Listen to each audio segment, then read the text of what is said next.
A ver, más sobre lo que ocurrió en la Suprema Corte de Justicia de la Nación, porque para empezar querían que no votara en la resolución final el ministro Alberto Pérez Dayán, que fue el autor, el ponente del dictamen que se aprobó. A ver, ¿por qué?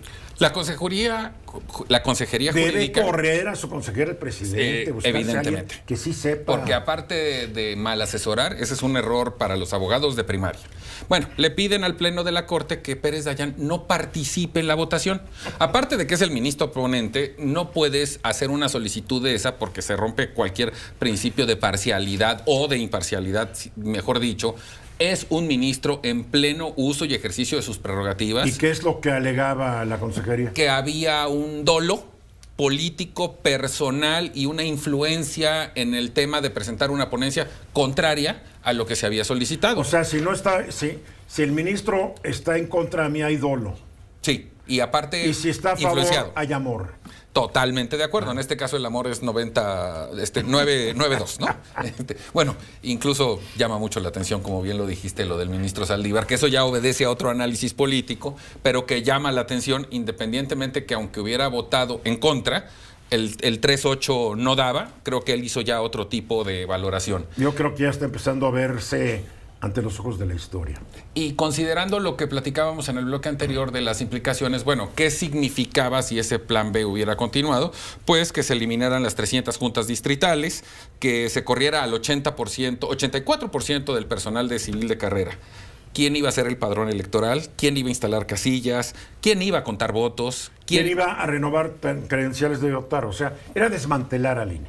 Y adicionalmente, que eso va en otra ley, es que los partidos políticos ya no tuvieran un vigilante o un censor del manejo de sus recursos, o sea, libertad absoluta para hacer con el dinero. Y que los funcionarios pudieran participar y decir lo que quisieran. Y que pudieran cambiar. Estoy de acuerdo que lo deberían hacer. Como lo has dicho muchas veces. La ley se los prohíbe ahorita, porque fue una ley idiota esta, ¿no? Totalmente. Y en el otro punto es que además, que lo acabamos de ver con Mario Delgado, con Alejandro Moreno, que las dirigencias de los partidos se puedan cambiar, modificar, restaurar, sin ninguna vigilancia de ningún órgano electoral. Ahora, con Delgado y Moreno hay que decirlo, el Tribunal Electoral validó que se queden hasta el 24. De acuerdo a la ley. ¿De acuerdo a la ley? Lo que este plan B planteaba es, ya no hay ley. O sea, hagan lo que quieran.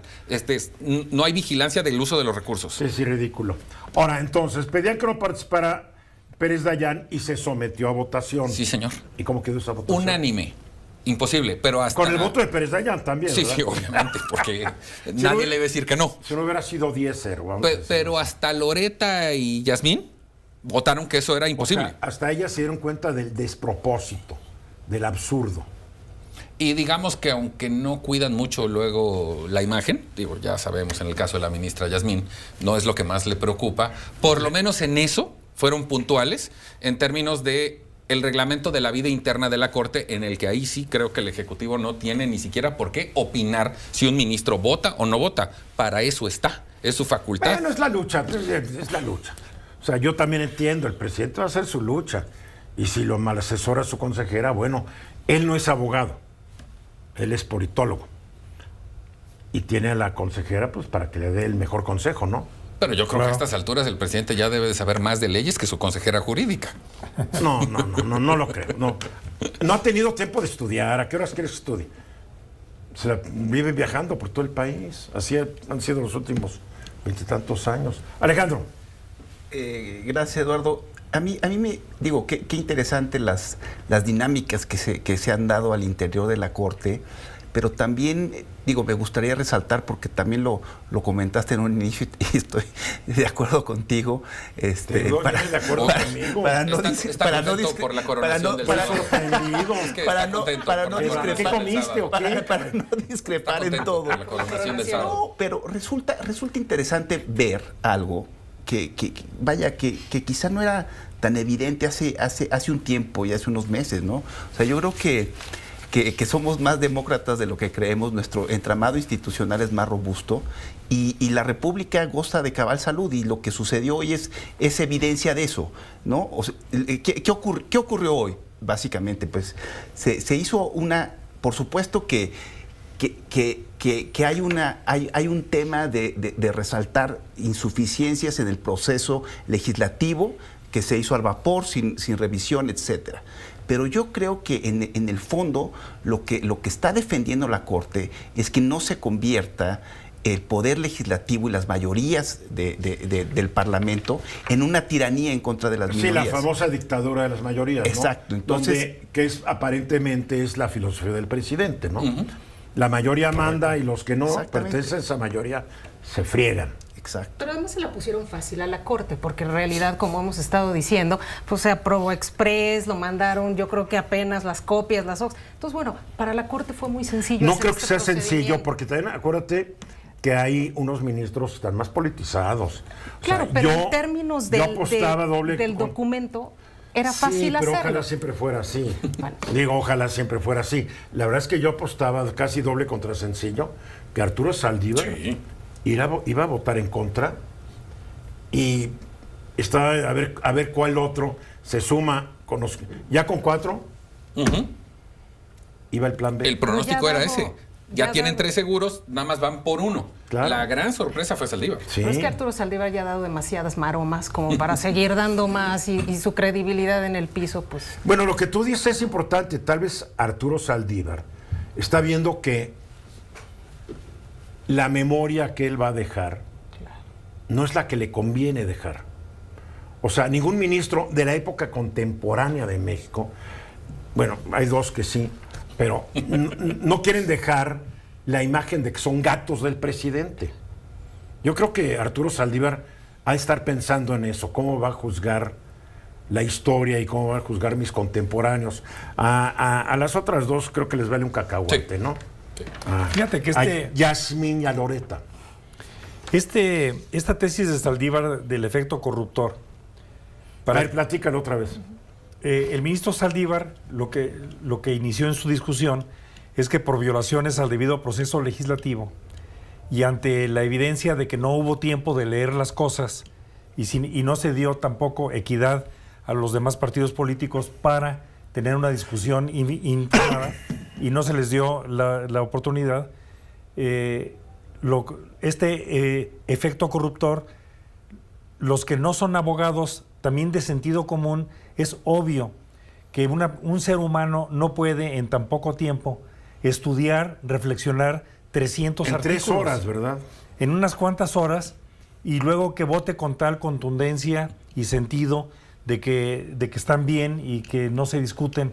Entonces, creo yo que inclusive para las personas que no son versadas en el derecho, es de sentido común, y esta es una decisión, déjame decir así, casi de sentido común, de que a la opinión pública no le debe de sorprender el sentido de la votación.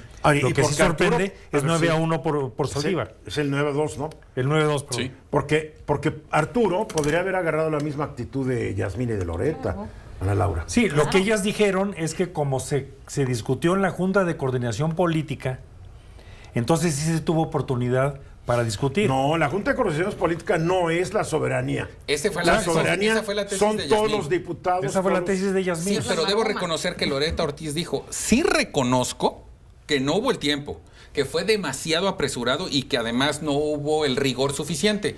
Pero desde mi punto de vista eso no da para invalidar. Pero lo reconoció. O sea, todos lo hicieron mal, pero está bien. Está bien. Andrés Manuel, ¿verdad que está bien? Y ya. Va a estar ya no busca hueso, ¿verdad? Ya agarró. Ya tiene. Ya agarró. Es muy interesante lo que ocurrió hoy. Ahora, lo que tú decías, Alejandro, que la democracia y la república, tristemente, y te lo puedo apostar, a la mayoría de la gente le vale un cacahuate. Porque mientras haya inseguridad, mientras no haya oportunidades de empleo, mientras haya salarios bajos, todos estos intentos de socavar la democracia van a ser éxitos. Pueden tener un gran éxito porque la gente no le quiere. La democracia, ¿cómo se come? No, 100% de acuerdo. La democracia, ¿cómo te cuida que no te asalten en la calle? Es un concepto abstracto difícil de Por entender. eso, no, pues hay es muy fácil de entender, la gente vota y es muy fácil de entender, pero no te resuelve. En México la democracia desde que empezó no ha resuelto los problemas. Yo entiendo lo que tú quieres decir, pero la gente tiene que darse cuenta que esto que ocurrió hoy es para su bienestar y su protección, Por supuesto. para que no sea la dictadura de las mayorías, que también son terribles.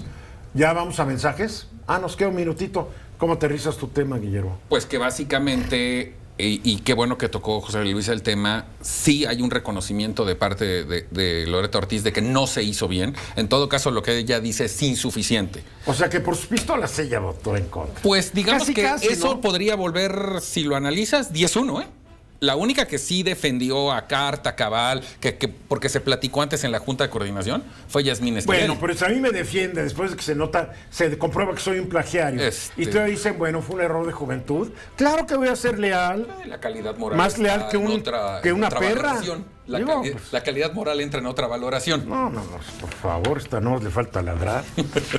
Mensajes, regresamos.